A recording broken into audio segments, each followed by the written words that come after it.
Ang nakikita ng mga netizens dito, ginamit pa na itong kapatid ni Sara Duterte ang Holy Week para ihalintulad yung kanyang kapatid sa pagkakapako ni Jesus sa krus.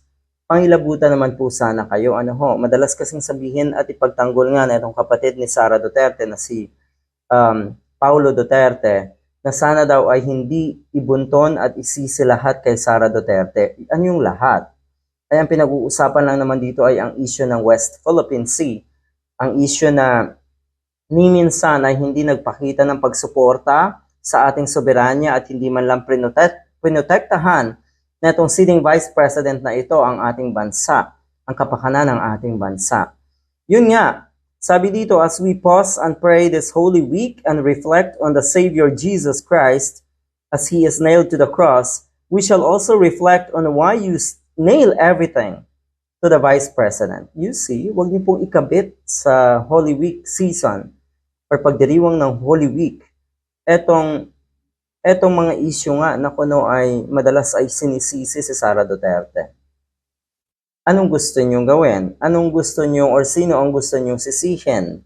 Parang gustong sisihin natong si Paulo Duterte na naman si Atty. Leni Robredo dahil kuno ay wala rin namang pahayag tungkol sa West Philippine Sea itong si Atty. Leni Robredo nung siya ay Vice President. At doon siya nagkamali dahil meron pong pagsuporta. Nagpakita po ng pagsuporta nga itong si Atty. Leni Robredo nung siya ay Vice President. Pagsuporta at pagprotekta sa soberanya ng ating bansa. Ang usapin kasi dito ay kayang suportahan at protektahan natin si Sara Duterte, si Kibuloy. Matindi yung kanyang mahaba or matindi yung kanyang statement Nagpapakita ng pagsuporta at pagdepensa nga kay Kibuloy.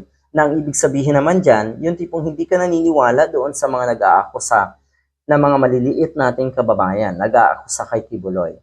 In a statement, Davao City Representative Paulo Duterte stressed the question, why people nail everything to her sister, Vice President Sara Duterte? Dapat lang po, kasi sisisi ang isang Sara Duterte sa napakaraming issues dito sa atin. Okay? Dahil halatang halata kasi kung sana hindi siya nagpapahalata kung ano siya, kung paano niya protektahan ang China, siguro wala namang masisisi o hindi naman siya masisisi ng mga netizen. Kahit siguro magbigay lang siya ng pahayag na neutral, diba?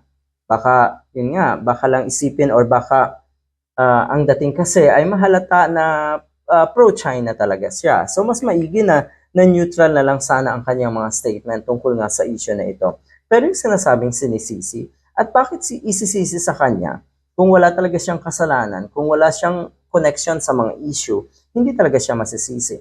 Pero lahat ng karamihan ng issue kasi ngayon, konektado sa isang vice president na ito. Okay? Nasa ICC or kasama sa ICC case.